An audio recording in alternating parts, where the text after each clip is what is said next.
People often ask me, how did you manage to survive in business when the political winds kept changing direction?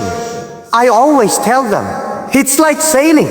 If you want to cross the ocean, you can't control the wind. You can't tell the sea to be calm. You can't tell the clouds to move away for you. The only thing you can control is how you adjust your sails. When I started, the world was not stable. One day the news was good for trade. The next day it was full of conflict. One country wanted to open its doors, another wanted to close them. Rules changed without warning. Leaders came and went. Agreements were signed and then broken. But here's what I learned. If you wait for perfect conditions, you will never stop. If you wait for the sea to be calm, you will never leave the harbor. When you play on the global stage, you are not just competing with other companies. You are competing with time, with politics, with history itself. You are entering a game where the rules are written by forces much bigger than you. In my early days, I used to think, if we just have a good product, people will buy it. If we just work hard, we will succeed. But I quickly realized, the world doesn't work like that. The success of a company doesn't just depend on the quality of its product. It depends on whether it can adapt to the changes happening around it. Sometimes you have to learn to speak the language of different markets. And I don't just mean English, Chinese, Spanish, or French. I mean the language of culture, the language of trust, the language of politics. I remember once we had a great opportunity in a certain market. Everything was ready. Our partners were excited. The numbers looked perfect.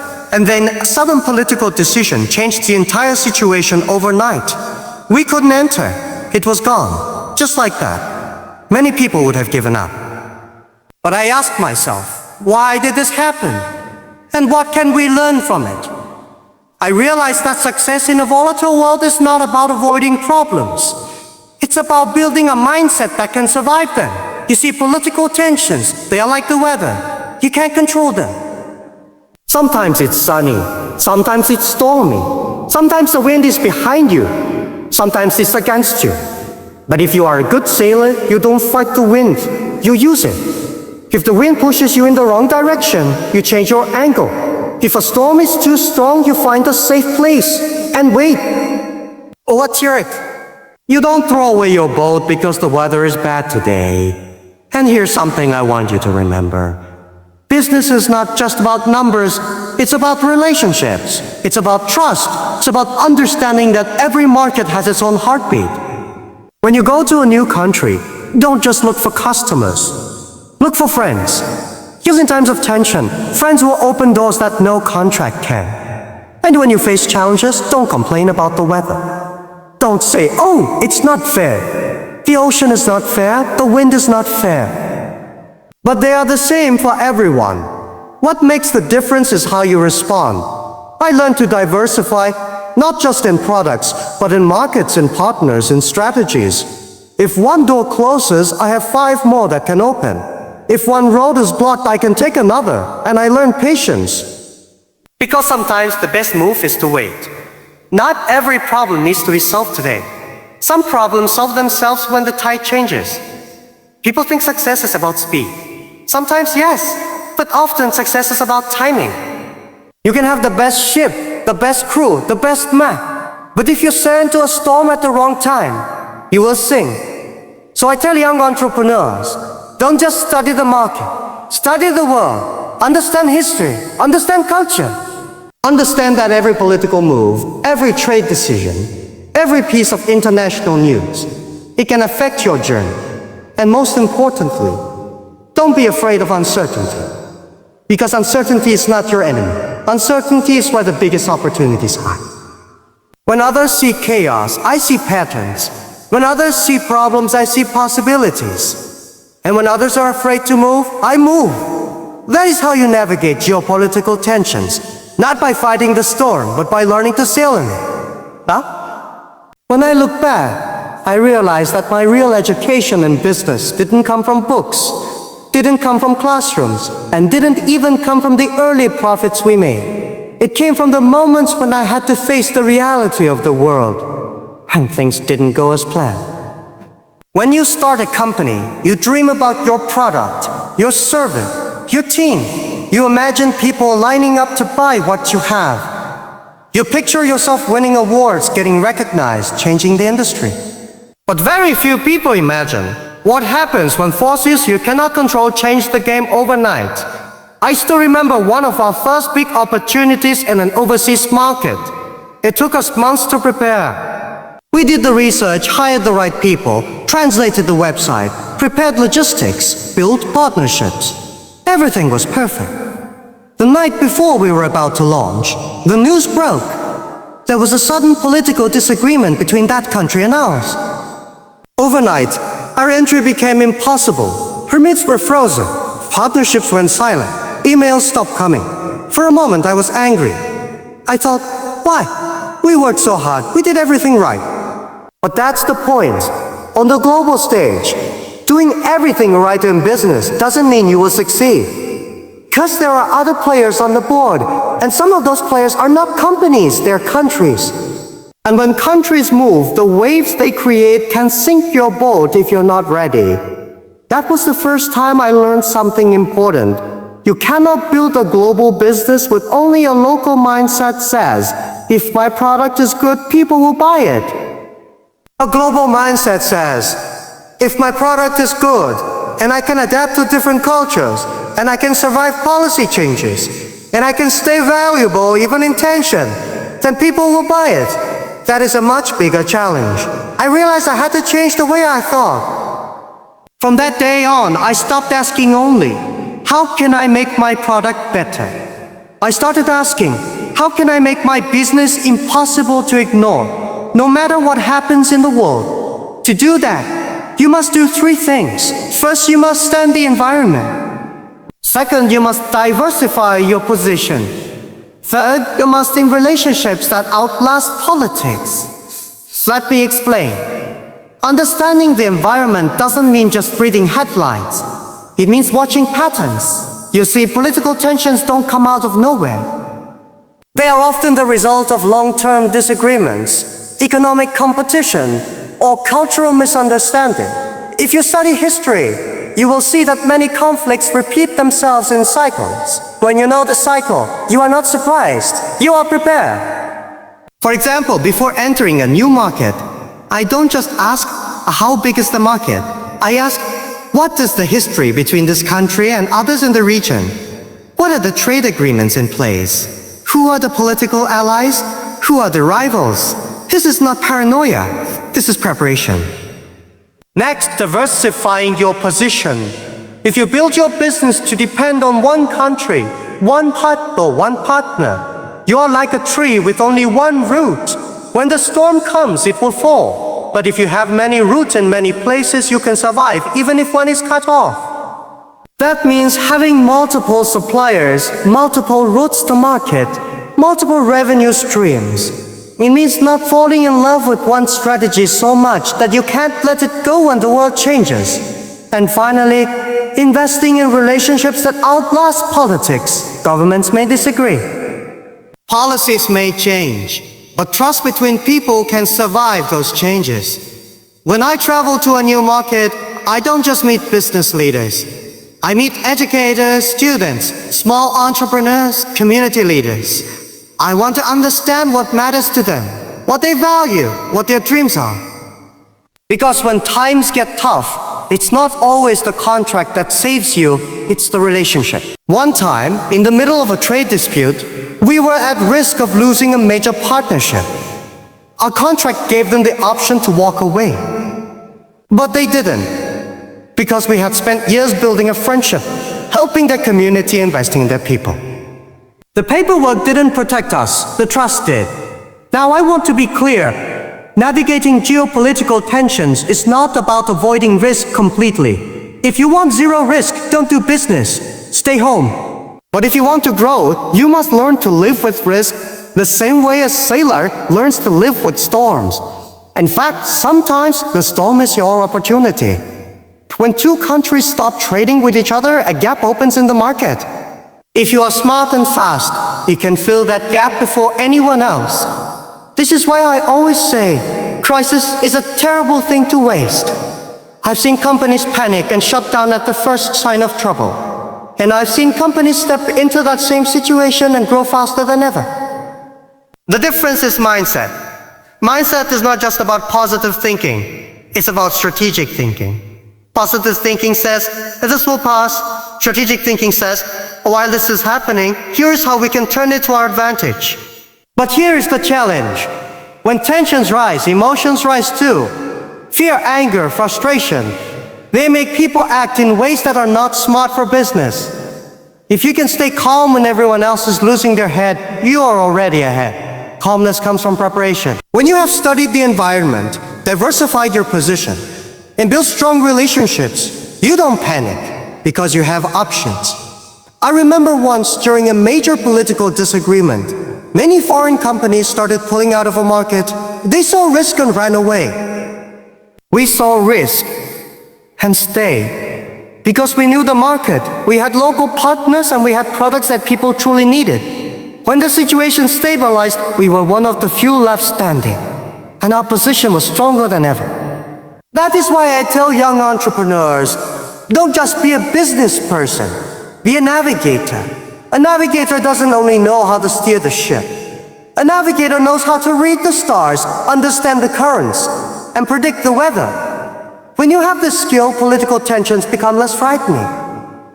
They are just another part of the map. Sometimes they are obstacles, sometimes they are shortcuts.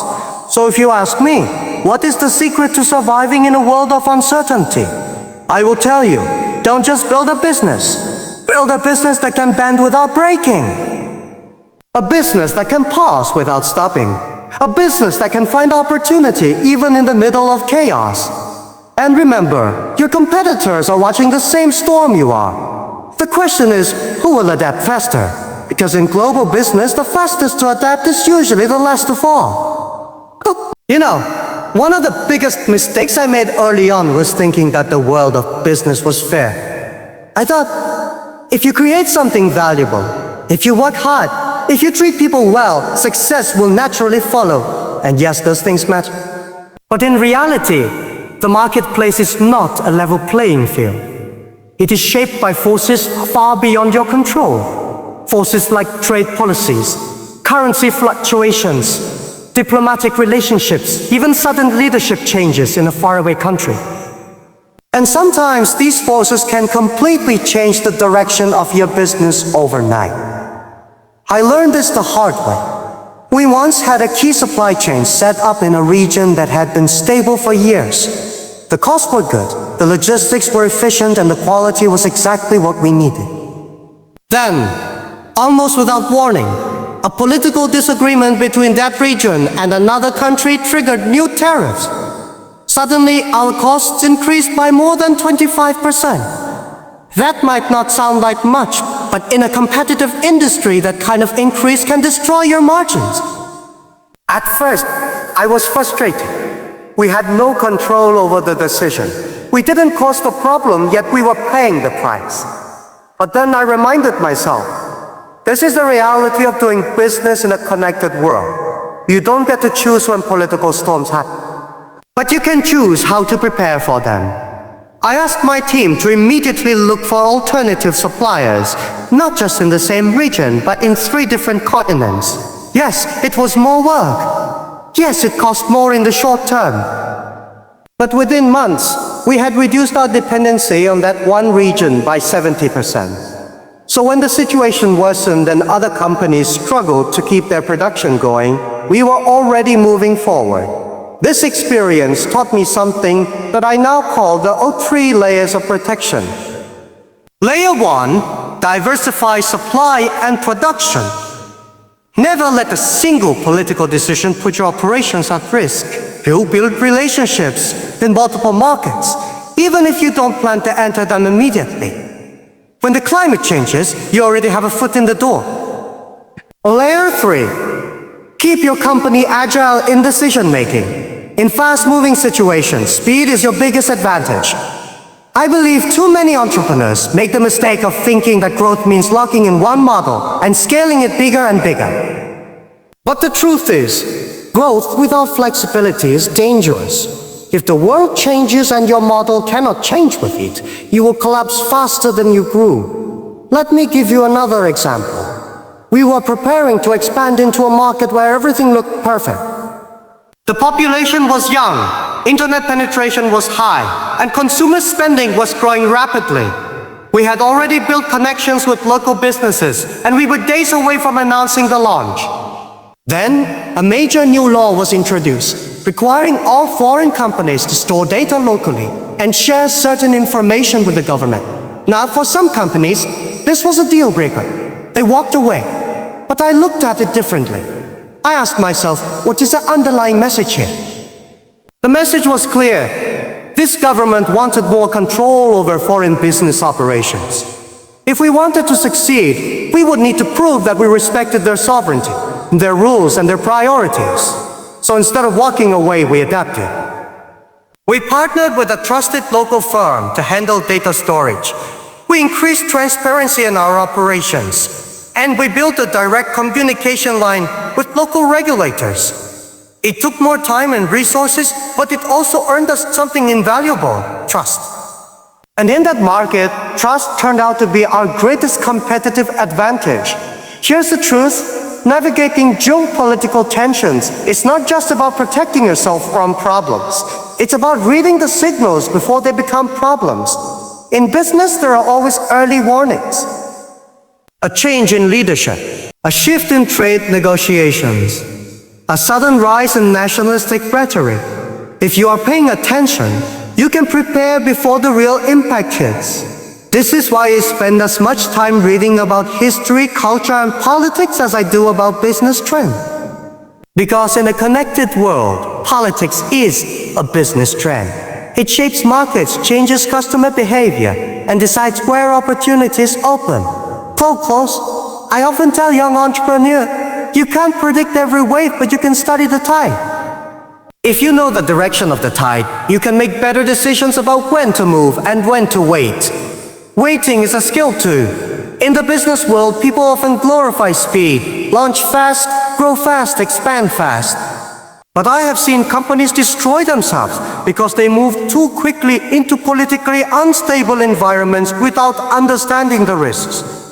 They were like a ship sailing straight into a storm because they were in a hurry. Sometimes the wisest move is to anchor and wait until the waters are calmer. Patience is not weakness. Patience can be your greatest strength in a volatile world. Of course, patience does not mean doing nothing. While you wait, you prepare. You strengthen your ship. You upgrade your sails. You talk to other sailors to learn about the storms ahead. Then, when the wind changes, you are ready to move faster than anyone else. I'll give you a personal example.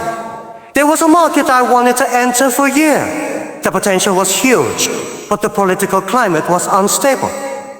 Foreign companies faced restrictions, and regulations changed unpredictably. So, instead of rushing in, we quietly built relationships.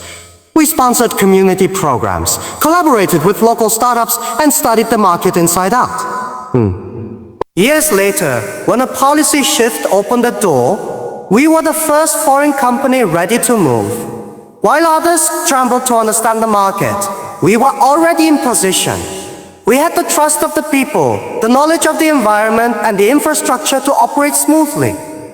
That first mover advantage gave us years of lead over our competitors. This is why I believe opportunity is rarely about luck. It's about preparation meeting timing. When you operate in a world where political tensions are a constant reality, you must think like both a business person and a strategist. A business person focuses on growth. A strategist focuses on survival. If you can do both at the same time, you can build something that lasts through any climate. And lasting is the goal. Anyone can make money in a good year. The real challenge is staying profitable for decades. Through wars, recessions, policy changes, and cultural shifts. To do that, you must accept one final truth. The rules will keep changing. Trade policies will change. Leadership will change. Public sentiment will change. And if you are not willing to change with it, you will be left behind. So I remind myself over and over, our mission is constant, but our methods are flexible. We hold on tightly to our stretch. If one strategy fails, we create another. If one door closes, we find a window. If the window is locked, we build a new door. Because in the game of global business, survival is not about being the strongest or the fastest. It is about being the most adaptable. When I think about the leaders and companies that survive for decades through crises, political instability, market crashes, and massive technological shifts, one thing always stands out.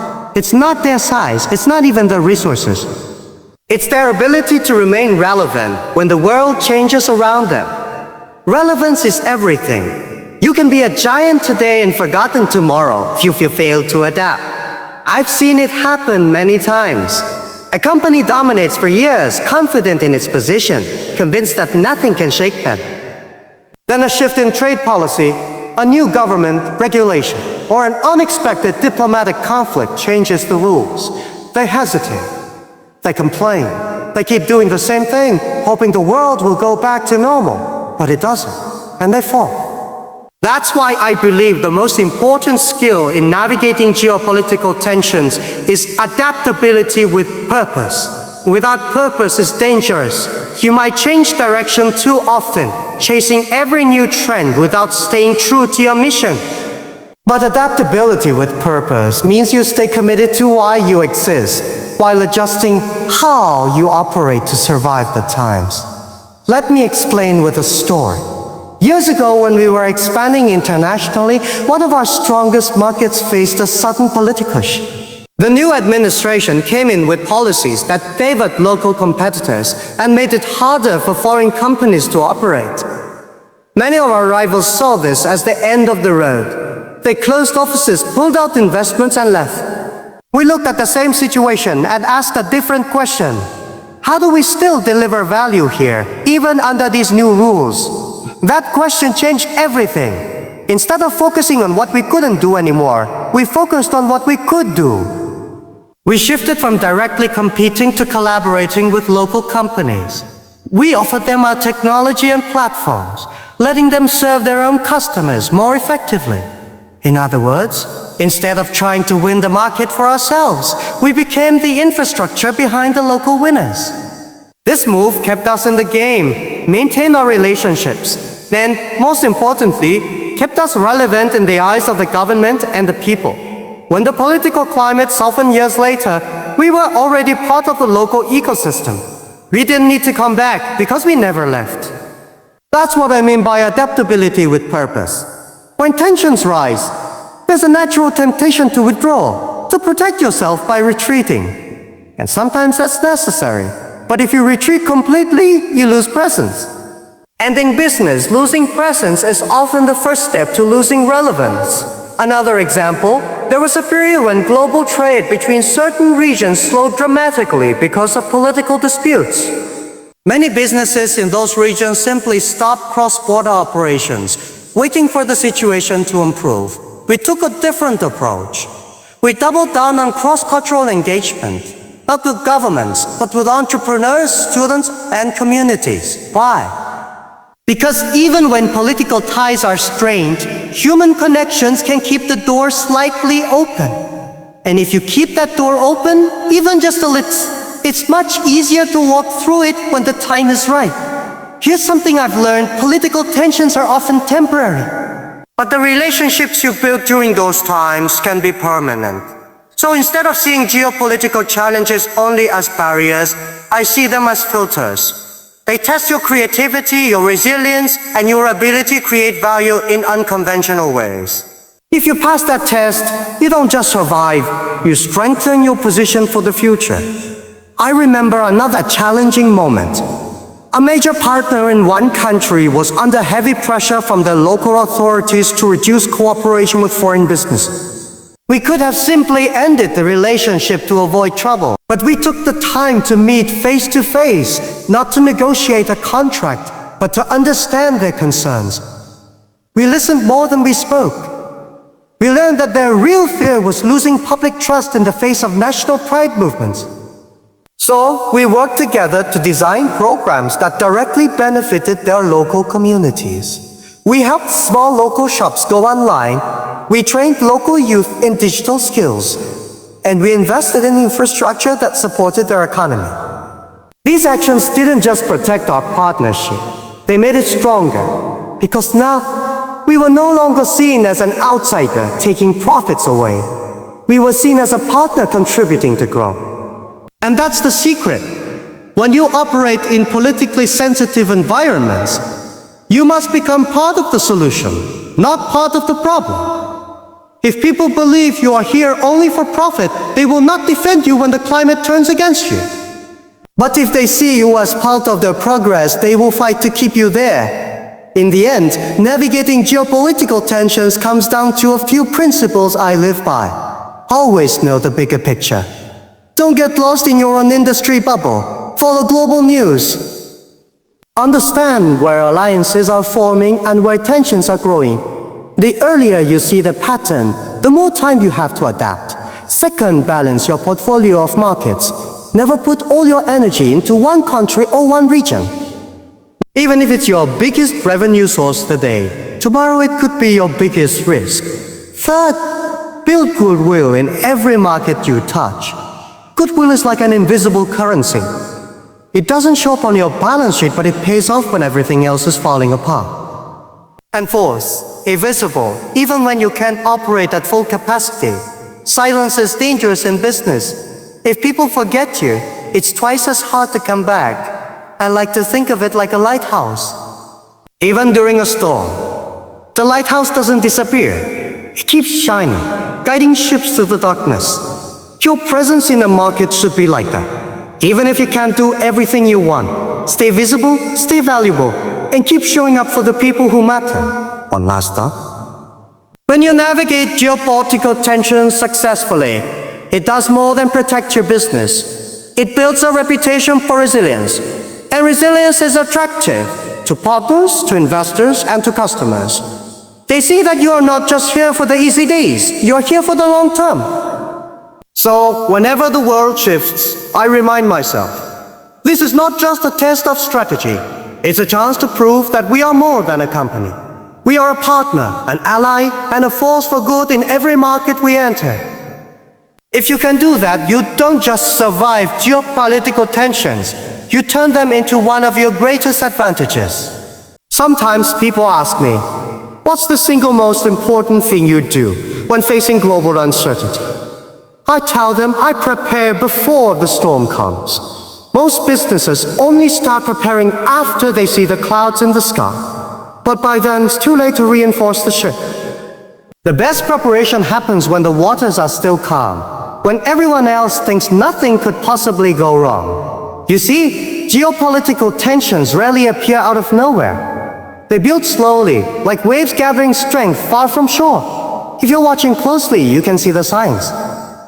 A slight change in the tone of government statements, a small new trade rule buried deep in a policy update, a shift in media narratives about foreign companies. These are all early warnings, but most people ignore them because they're too focused on their immediate business targets. I make it a habit to pay attention to these signals. Every morning, before I dive into operational meetings, I spend time looking at the broader picture. Global news, policy updates, diplomatic events, cultural trends. Not because I enjoy politics, but because in business, politics can decide your fate. I remember one time when we were enjoying strong growth in a certain region. Everything looked perfect. Our sales were rising, our local team was thriving, and the government seemed supportive. But then, I noticed something small. While the leaders started using phrases about protecting homegrown industries more often in speeches. It wasn't hostile, but it was a change in tone. Most people ignored it. To me, it was a sign. I told my team, this is the first ripple before a bigger wave. We need to prepare. We began diversifying our market presence in that region, partnering more with local businesses instead of competing directly. We invested in training programs for small homegrown entrepreneurs, showing that we were here to help the local economy, not just take from it. Sure enough, 6 months later, new policies were introduced that made it harder for foreign companies to operate without local partnerships. Many of our competitors were caught off guard. We, on the other hand, were already in compliance because we had built those local partnerships months earlier. This is why I say geopolitical navigation is 70% preparation and 30% reaction. If you only react, you will always be behind. Another part of preparation is scenario planning. I like to ask my team, what if this government changes leadership?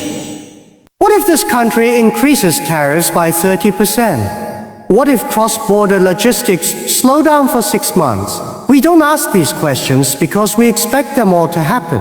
We ask because thinking through these scenarios forces us to have backup plans ready. For example, during a period of rising global tensions, we created a plan for what would happen if one of our major shipping routes was blocked. It seemed like a distant possibility at the time. But a year later, due to a political dispute, that exact route became unusable. Our competitors scrambled to find alternatives. We simply activated our pre-existing plan. This level of preparedness doesn't just save time, it saves reputation. In a crisis, how you respond is just as important as the crisis itself. If your customers see that you can deliver even when the world is unstable, their trust in you multiplies. Now, preparation isn't just about protecting yourself. It's also about positioning yourself to take advantage of opportunities when they appear. Many people think geopolitical tensions are all negative. Yes, they create risk, but they also create openings. If you're ready. When two countries stop trading, gaps appear in supply chains.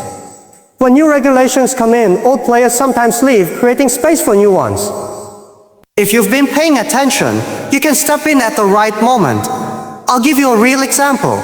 In one market, a sudden diplomatic fallout between two major trading partners left a big gap in the availability of certain products. We weren't originally a supplier in that category, but we saw the opening.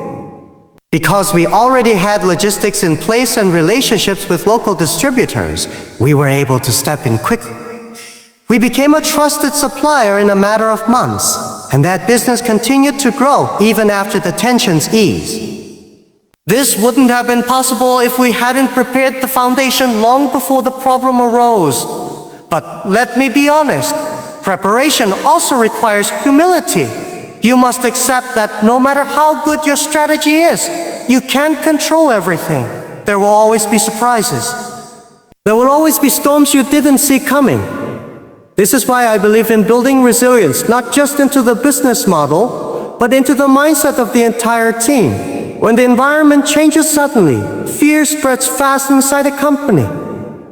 Employees worry about their jobs, their projects, their future. If you want to navigate geopolitical tensions successfully, you must lead with clarity and calmness.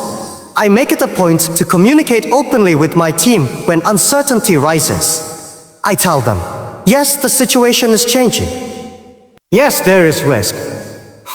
But here's our plan, here's how we're adapting, and here's why I believe we can still succeed. This doesn't just give them confidence. It also keeps them focused on solutions instead of problems.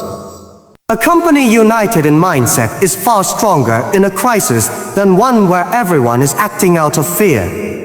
Another part of preparation is what I call relationship banking. Every relationship you build in times of stability is like making a deposit in a bank account. When tensions rise, you can make withdrawals, meaning you can rely on those relationships to help you navigate obstacles. For example, during one period of policy change, we needed certain approvals to keep operating. We had no guarantee they would be granted quickly. But because we had built years of trust with key stakeholders, our paperwork moved faster than expected. We didn't get that advantage because we were lucky. We got it because we had been investing in trust long before we needed it. If I could give one piece of advice to anyone building a global business, it would be this. Don't just think about the next quarter. Think about the next decade. In the next decade, you will face changes in government, in trade, in regulation, in technology, and in culture. If your entire strategy depends on today's rules, you're in trouble. Your strategy must be strong enough to survive when the rules change. And they will. That's why the companies that last are the ones that never stop preparing. Even when they're winning, they're preparing for the next challenge. Even when the skies are clear, they're reinforcing the ship. In business, you don't have to hope for good weather. You have to be the kind of captain who can steer through storms and still keep the crew motivated.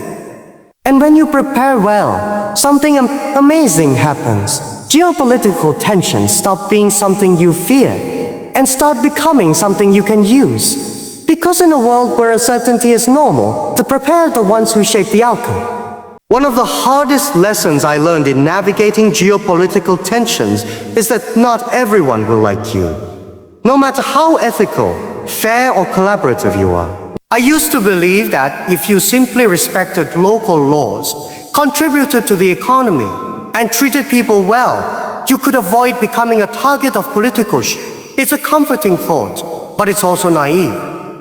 The truth is, in certain moments, your business may become a symbol, sometimes a symbol of innovation, sometimes a symbol of foreign influence, and sometimes, unfortunately, a symbol of something people want to resist. And here's the thing, once your business becomes symbolic, logic takes a backseat. Or being. Decisions get made for political reasons, not economic ones. Public opinion can swing quickly, and the same media that once praised you can turn into critics overnight. I experienced this firsthand in a country where we had invested heavily for years. We had created jobs, partnered with local suppliers, and supported community projects. But then, a political dispute arose between that country and another, where we also operated. Suddenly, foreign businesses like ours were caught in the middle. We hadn't done anything wrong, but the narrative shifted. Support local, resist outside. In moments like these, there are two instincts: fight back or run away. I chose a third path: stay, adapt, and listen. Instead of issuing defensive press statements, we doubled down on our commitment to the local community. We invested even more in local sourcing. We empowered local leaders to take more visible roles in operations. We listened carefully to public concerns, even when they were based more on perception than reality. The turning point came when we launched a joint project with a local university, helping students develop skills for future industries. It was a small investment compared to our overall business, but it sent a powerful message. We're not just here for profit. We're here for partnership. Gradually, the tone shifted. The narrative became less about us being an outsider and more about us being a contributor to the nation's future. This didn't happen overnight, but it showed me something critical. In geopolitically sensitive environments, how people feel about your presence matters to your actual business performance. That's why in part 4, I talked so much about preparation. Preparation is not just about logistics and supply chains. It's also about emotional and cultural preparation. If your brand has no roots in the culture of the place you operate, it will be easy for people to see you as replaceable. But if you have embedded yourself in the local fabric through relationships, shared values, and community engagement, you have resilience that no spreadsheet can measure. I call this cultural anchoring. It's a process of making sure your company's presence in a country feels natural, valued, and integrated, not like a foreign object that could be removed without consequence. Now, let's be real. Cultural anchoring is not just about sponsoring a few events or putting local flags on your website. It's about genuinely understanding and respecting the environment you're in. I make it a rule. Whenever we enter a new market, our leadership team spends significant time learning, not just about the economy, but about the history, the traditions, the sensitivity. We consult local advisors, we talk to community leaders, and most importantly, we listen. Because here's the truth. You can't navigate geopolitical waters if you don't even understand the map. And in many countries, that map is not written in laws, it's written in culture, pride, and memory. For example, in one country we entered, there was a deep historical sensitivity about foreign ownership of land. It wasn't an official law that limited it, but it was an emotional issue for the public. If we had ignored that and purchased large plots of land outright, we might have sparked backlash. Instead, we structured partnerships where local entities retained ownership and we simply leased long-term. Economically, it was the same for us, but politically and socially, it was worlds apart. Cultural anchoring also requires local champions. If your entire leadership presence in a country is foreign, you are missing a powerful opportunity. Local leaders understand nuances that no outsider can fully grasp. They also carry credibility that foreign executors often lack. That's why I believe in growing leadership from within the market itself. Not just hiring locals for mid-level roles, but giving them real decision-making power. This doesn't just help you adapt faster. It makes your presence harder to uproot, because you're not just a foreign company operating there. You're part of the local ecosystem.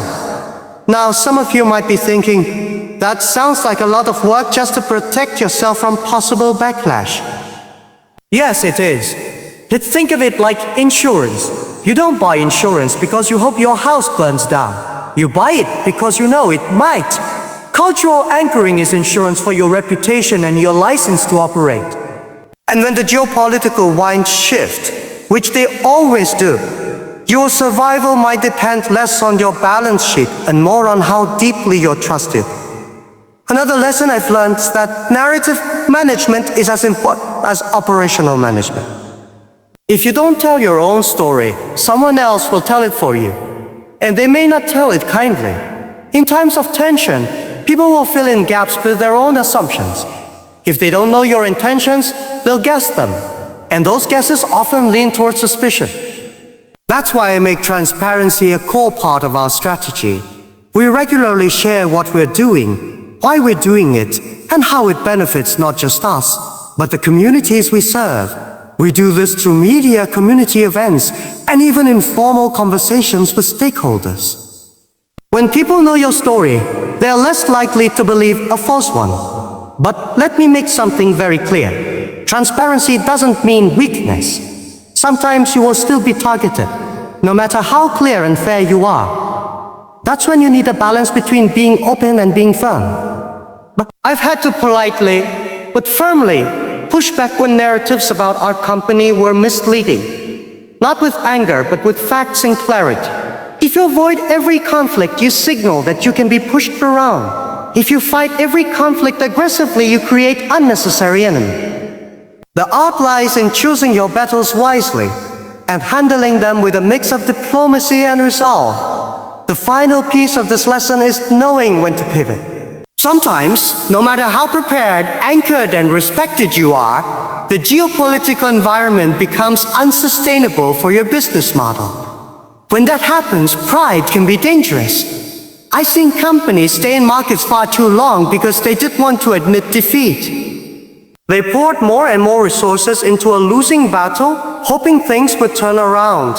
Sometimes they do, but more often they don't. I've had to make that tough decision myself. To step back, pause operations, and wait for the right moment to return. It's painful, yes.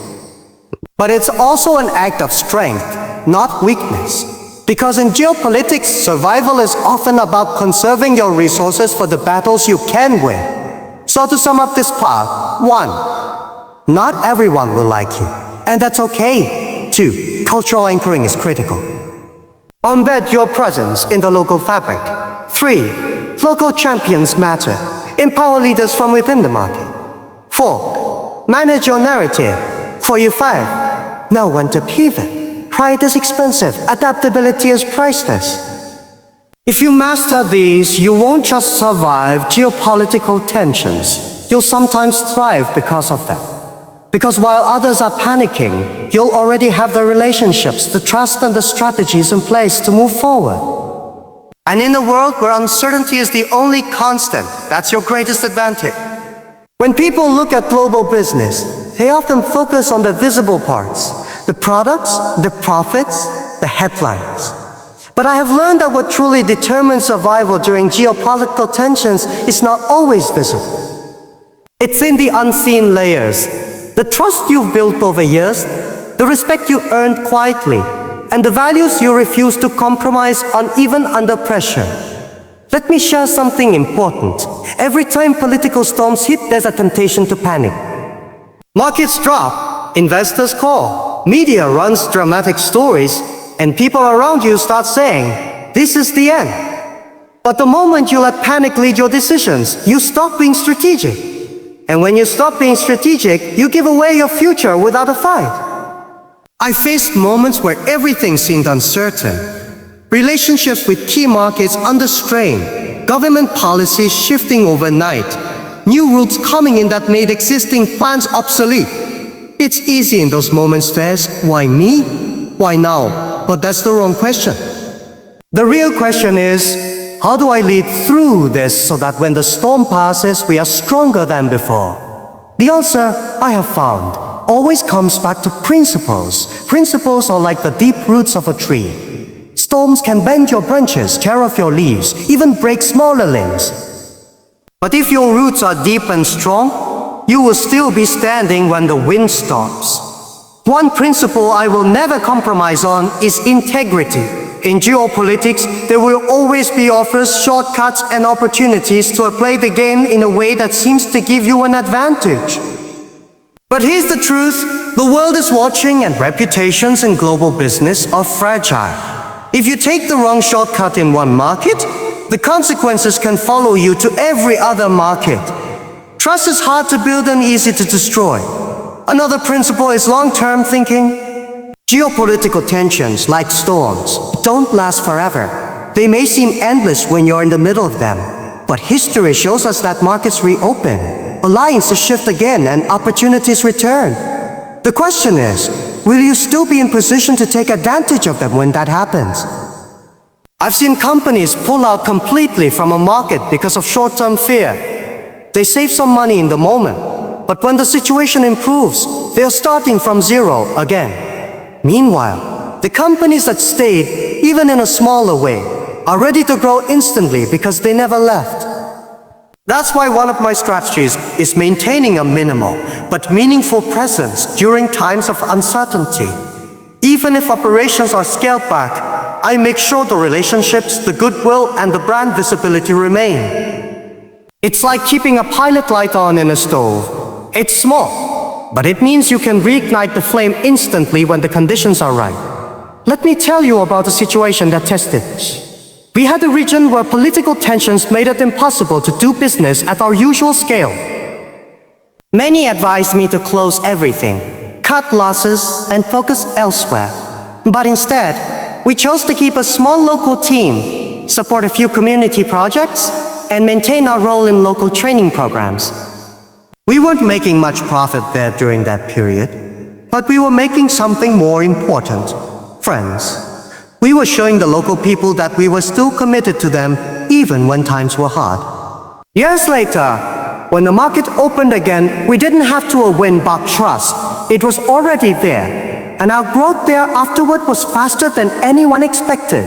This leads me to another lesson: never underestimate the power of consistency. Geopolitical events are unpredictable, but your behavior should not be. If people know you as someone who keeps promises in good times and bad, they will stand with you when you need them most. There's also the principle of building bridges, not walls. When politics divides people, it's easy for businesses to get caught in the same mindset, us versus them. But if you can rise above that and continue to engage respectfully with all sides, you create a reputation for fairness. And fairness, especially in tense times, is a rare and valuable asset. In fact, I've learned that neutrality, when practiced with integrity, is one of the strongest positions you can have. It doesn't mean you avoid hard decisions or pretend that tensions don't exist. It means you keep your focus on mutual benefit, on shared progress, and on staying out of unnecessary conflicts. Sometimes this means saying no to actions that would win you favor with one side but close doors with another. Yes, it's slower. Yes, it's harder. But in the long run, it keeps you in the game while others are forced out. I also believe in preparing before the crisis comes. By the time you see a geopolitical problem in the news, it's often too late to react effectively. That's why I invest in constant learning, in understanding local cultures deeply, and in listening to voices from every level of the market. Not just government officials or big corporate leaders. It's often the small shop owner, the local student, or the community leader who will give you the clearest insight into how tensions are affecting daily life.